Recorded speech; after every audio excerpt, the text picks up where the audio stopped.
กราบสบายดีเด้อพี่น้องทางฝั่งลาวกับสวัสดีเด้อพี่น้องทางฝั่งไทยและต่างประเทศเบิดสุขสุขคนมื้อนี้ก็มาพบมาพอกับน้องทรายเนาะยามแลงตอนนี้ทางน้องทรายก็สิได้ไปเพื่อนทางแม่เพิ่นแล้วแหละนี่เลยเอาขนมไปให้เด็กๆเพิ่นเนาะทางน้องทรายก็ลองกล้องใหม่เลยแม่ลองกล้องใหม่เนาะใส่กล้องสดเลยก็ใส่ฟิลเตอร์หน่อยนึงแต่ว่ามันก็สัมว่าสดแหละเนาะใส่กล้องสดเลยโอ้น้องลินเพิ่นโฮสต์พักน้องลินเพิ่นโฮสต์พักคนใหญ่เรียบร้อยเนาะก็พักก็บ่ค่อยงามเนาะดินอันนี้ปลูกใส่ดินนี่บ่ค่อยงามแต่ว่าใส่พุ่นแล้วเนาะพี่น้องตัวนี้ก็เริ่มเขียวขึ้นแล้วเนาะทางน้องทงใส่พุ่นก็ได้โอ้มื้อนี้สิเอาขนมเมื่อเอาให้แม่เนาะให้น้องๆเพิ่นให้น้องทิงโทยน้องละน้อยน้องวันดีโอ้กกใหม่ก็เริ่มอันนั้นเนาะตัวนี้ก็เป็นดอกเริ่มใหญ่ขึ้นเลยโอ้ทางน้องทงก็ปลูกหมากบังกรนำปลูกต้นหมากบังกรเนาะโอ้อันนี้เป็นต้นมะอื้อเนาะเริ่มใหญ่แล้วขาใส่พุ่นนี่เริ่มเคี้ยวขึ้นเนาะเริ่มใหญ่พร้อมหมักแตงนี่นายทงใหญ่คือมันเข้าสิแยกออกเลยบอกมันปลามันใหญ่กว่านี้จังแยกก็ได้หมักแตงนี่เดี๋ยวแยกแต่ตอนยังน้อยเลยปลามันใหญ่จักน้อยใหญ่จักน้อยมันจังต้นมันจังอันนั้นมายังใส่คนงามพี่โอ้ยังให้เยืองใส่คนงามว่าซั่นนะนี่เนาะคนงามเมื่อนี้ก็ถ่ายกล้องใหม่ให้มีFCเบิ่งเนาะว่ากล้องใหม่เป็นจังได๋งามบ่หรือว่ากล้องแจ้งกว่าเก่าเนาะทางน้องสาอากาศบ่ได้ใส่ฟิลเตอร์แบบใช้กล้องสดเลยน้อยทงยังบ่ได้โหลดแนวตัดคลิปมาเนาะค่อยโหลดมาแล้วเรียบร้อยเลยโดยเตรียมพร้อมอย่างดีเลยน้องสาเพิ่นน้องสาเตรียมพร้อมมาแล้วโหลดคลิปแนวขันโฆษณาเอาเขามาเบิดทุกอย่างแล้วโถทางน้องลินเพิ่นกำลังนึ่งข้าวอยู่เนาะไปเดี๋ยวไปหาเบิ่งน้องลินเพิ่นจักหน่อยแล้วก็สิไปเฮือนแม่เลยนึ่งแล้วแหละไวเลยสบายดีน้องลินเอามือจับเอากล้องเนี่ยก็อยากสั่นแน่เนาะโอ้บาดนี้พากันไปเลยเนาะบาดนี้น้องทางน้องทุ่งก็สิไปเฮือนแม่ก่อนเนาะโดยมาเดียววันนี้ทางน้องสาก็สิจับกล่องแพ้ในโทงน้อยกล่องแจ้งผักเด้ไอ้โทงไปเฮือนแม่เนาะวันนี้พูดเลยสวนพักทางน้องสากล่องกระแจ้งแน่เนาะพูกล่องแจ้งแห้งเนาะ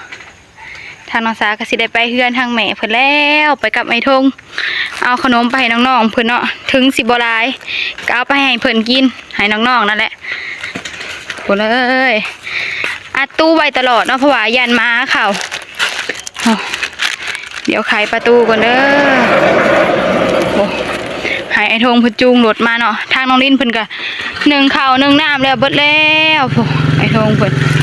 ก็ขับรถออกมากะสิพากันไปเพื่อนแม่เลยเนาะสบายดีอีกครั้งเนาะป้าไอ้ทงหน้าสดเลยเนาะไอ้ทงกะหน้าสดดำโดยไปเลยไปทางเพื่อนแม่เพื่อนเนาะทางน้องสาถ่ายบรรยากาศไปตามทางให้แม่ FC ได้เบิ่งได้หับส้มเนาะกล้องกะสีติ้งๆนี่เด้อเพราะว่าขึ้นรถโอ้แจ้งแหงเนาะตอนนี้กะ6 โมงอะแหละกล้องก็ยังแจ้งคือ6 โมงกะมันสั่นบ่แม่นติ้งนี่ตอนนี้กะลังสิออกฮอดทางใหญ่เนาะหรือว่าทางแดงน้อยโถทางแดงไปทางแดงทางมาท่าแดงค่ะกล้องทางน้องสาอากาอยากสั้นๆนี่เด้อก็ต้องขอโทษขออภัยทางเมฟซีเบอร์สุขุสุขคนเด้อสิพากระลัดป่าไปเนาะลัดวัดป่าทางน้องสาก็พิษลัดวัดป่าทางน้องสาก็ว่าพิษเนาะน้องสากะไปกับไม่ทุ่งเนาะถ่ายกล้องใหม่ให้เมฟซีได้เบิ่งได้หับส้มเนาะว่ากล้องใหม่เป็นจังได้นี่เลยลัดวัดป่าเนาะทางนี้ก็สิมีแต่คุ้มแน่เอาบันนี้ตอนนี้ทางน้องซากะขาวหอดวัดแล้วนะพวกเพิ่นกระมุงหลังคากระสิแล้วเลยไอ้โถเลยบุงหลังคาวัดกระสิแล้วเลยฝั่งนี้ยังบ่แล้วเนาะนี่เลยทางในเนาะเพิ่นมุงหลังคาแล้ว งนี่เลยลาดวัดกับไอ้ทงถ่ายทงไปเห็ดเวียกทางไอ้ทงเพิ่นกะลาดวัดแบบนี้แหละจึงหอดไว้เนาะไอ้ทงก็เลยทางไปเนาะกล้องแจ้งแห้งไอ้ทงแจ้งวะ แจ้ง กล้องซัดกว่าตัวเก่าเนาะทางน้องสาดีใจแห้งที่ได้โทรศัพท์ใหม่ไอ้ทงเลยคอยว่าคิดเลยว่าสิได้โทรศัพท์ใหม่เลยทางไปเฮือนน้องแหล่หรือว่าเฮือนทางแม่เพิ่นเนาะเพิ่นอยู่นำกัน2 คนทางน้องสาก็เลยว่าเฮือนแม่กับเพื่อนน้องแหล่ว่าบ่สองสื่อเลยโอ้อันนี้ก็สิเป็นทางคอนกรีตเนาะนี่เลยทางคอนกรีตเพิ่นเฮ็ดใหม่นั่นแหละเพิ่นเฮ็ดฮอดนี่เนาะแล้วเพิ่นก็หยุดหน่อยโท ไปเฮ็ดไปอีก แม่มาแล้วเพิ่นก็เฮ็ดไปอีกยามแรง ทางแดงหมดแล้ว ดูเลยยามแรงเอาขนมไปให้น้องๆเพิ่นเนาะถึงสิหน่อยแต่เอากะเฮากะเอาไปให้น้องเพิ่น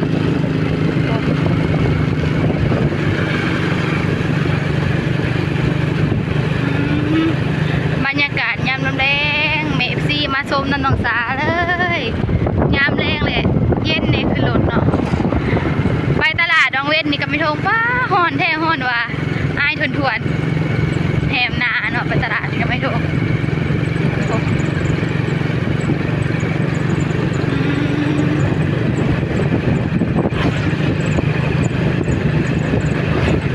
ไปเล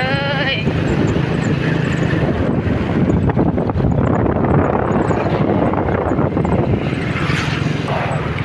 อันนี้ก็สิเป็นบ่อนเขาไปเห็ดเรียกทางไอ้ทงเนาะนี่เลยโรงงานพวกกระดาษพวกทางในพวกแหละ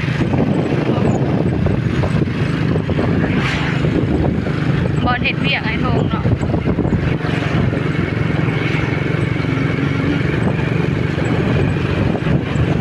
เริ่มขำแล้วเนาะ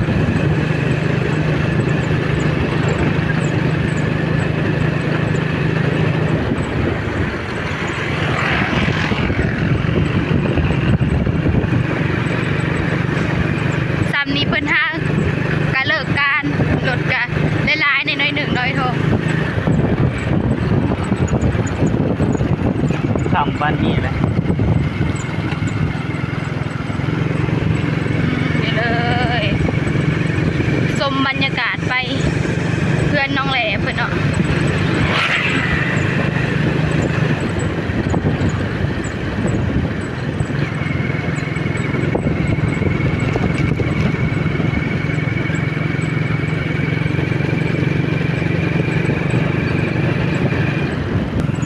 นี่เลยเบียวเลยทุ่งรถทางหลังบ่มีมาหอดทางเขาแล้วบัดนี้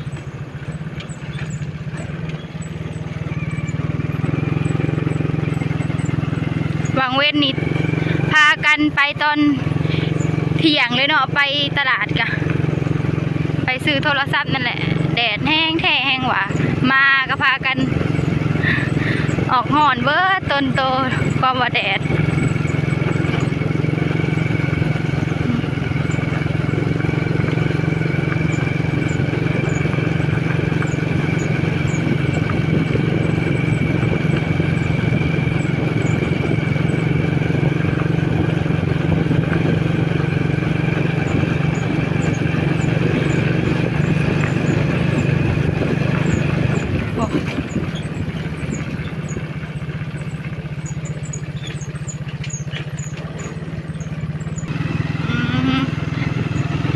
ไก่สิหอดเทือนน้องแหล่เลย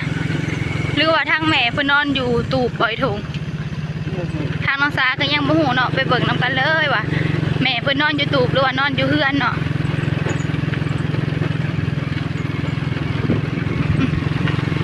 กล้องอาติ๊งๆนี่เด้อเพราะว่าคุ้มลายเนาะแบบหินก็หลายแน่ไปเบิ่งทางแม่เพิ่นอยู่เฮือนก่อนในท้องว่าสิเห็นเพิ่นบ่อยู่เฮือน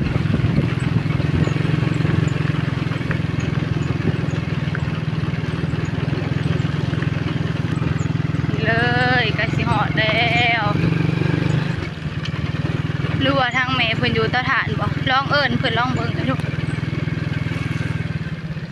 โอ้น้องแหล่เพิ่นเอาดินมาอันนี้เนาะโอ้น้องวันดีกะเฮ็ดหยังน้องวันดีโอ้ไอ้ทงไขตูเลยเพิ่นเปิดเพลงเนาะจังว่าสิเข้าคลิปทางน้องสาซะ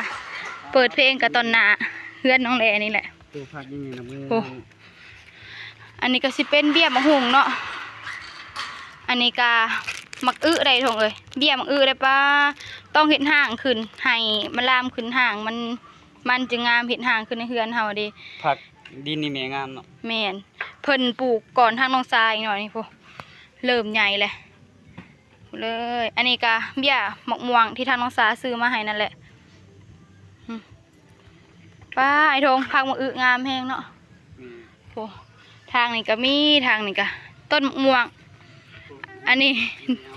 ดินน้องแหละกับน้องลิ้นเอามาว่าสิปลูกพักนั่นแหละโอ้เสียงเพลงจอสีขาวคลิปมาใส่ทงอันนี้เลยต้นหมกม่วงที่ทางน้องสาซื้อมาให้แม่เพิ่นเนาะติดแหละต้นหมกมีกะที่เฮาซื้อมาให้เด้ลืมเลยบ่ไอ้ทง โอ้บ่มีหยังมึงมีหนังบ่ แม่นมักมีดีสุดโอ้น้องวันดีเพิ่นอ้าวน้องวันดีสบายดีมึงมีหนังบ่อันตัวเฮาซื้อมาเฮาก็บ่ได้ถาม แม่น บ่ได้ถามเจ้าของนะ ดูเลยมักแม่เพิ่นงามแฮงเนาะเพิ่นปลูกก่อนทางน้องสาอีกก็เลยใหญ่กว่าทางน้องสาต้นนี้ยังแค่นี้ ฮะต้นมะกอกบ่มักเนาะอันนี้ก็หัวข่าโอ้พักทางแม่เพิ่นก็หญ้าเริ่มเกิดอีกแล้วโอ้พักเสริมเนาะ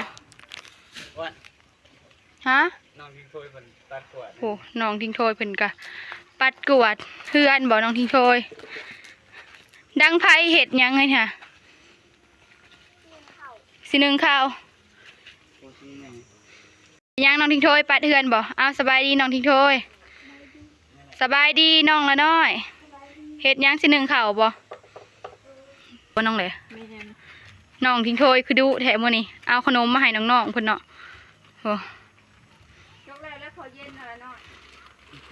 อยากวะดิอยากวะนี่อยากวะโหเพิ่นหนึ่งข้าวยามแรงเนาะตอนนี้ก็6 โมงแล้วแหละโอ้ทางแม่เพิ่นก็อยู่เตาถ่านพุ่นเลยเนาะมีแต่น้องๆเพิ่นอยู่เพื่อนทางแม่เพิ่นอยู่เตาถ่านน้องๆเพิ่นมาหนึ่งข้าวบ่เลยบรรยากาศยามแรงเนาะทางน้องแหลกำลังหนึ่งข้าวเนาะหนึ่งข้าวยำแดงผู้ไอทงเอาขนมมาให้น้องๆบ่ไอทงอันเอามานี่ก็แม่ FC เพิ่นฝากมาเนาะว่าแม่นเพิ่นให้ทางน้องสาซื้อแม่นฝากเงินมาให้ซื้อแล้วก็ฝากค่ะฝากเงินมาให้ซื้อเนาะแล้วก็ออกซอยทางน้องสาซื้อโทรศัพท์นี่แหละแม่คนเดียวกันนั่นแหละบอกให้ซื้อขนมมาให้น้องทิ้งโทยหลายๆคนแหละกินน้ำกันแหละเอาไอทงเอาไปให้น้องๆไปโอ้น้องทิ้งโทยเพิ่นเอาหนังอันนี้นบโอ้หนังวันดีเพิ่นกินโอ้ไอทงเพิ่นกะหอดบ่มือนี่อ๋อจะดอกมันมีหลายทงอยู่สำหรับเด็กน้อยนี่เนี่ยบ่ฮอด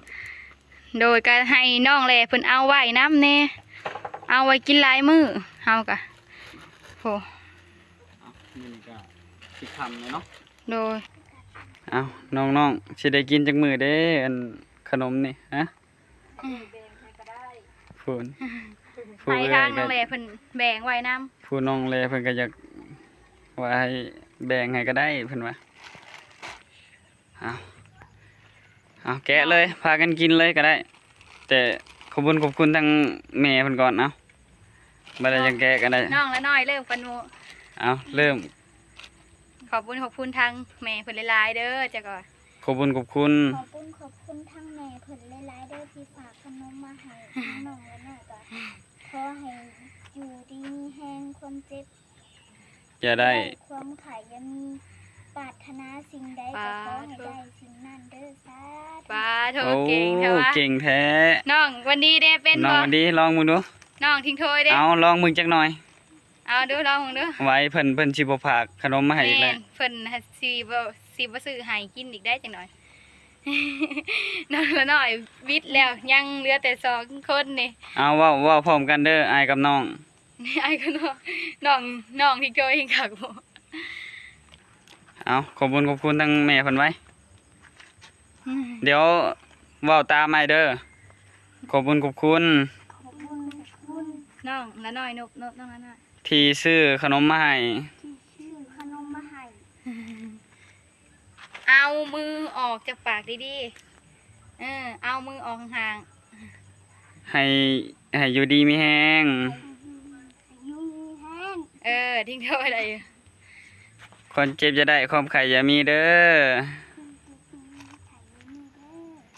อ่ะ เอาน้องดีมันคือบ่ว่าซะ ก็บ่เป็น บ่เป็นเอาก็เอาโอเค ประมาณนี้เนาะโอ้เริ่มค่ำแล้วเนาะพ่อแม่พี่น้อง แต่ว่าเอาแสงขึ้น ก็เลยแบบมาแจ้งในจักหน่อยเนาะพ่อแม่พี่น้องเนาะ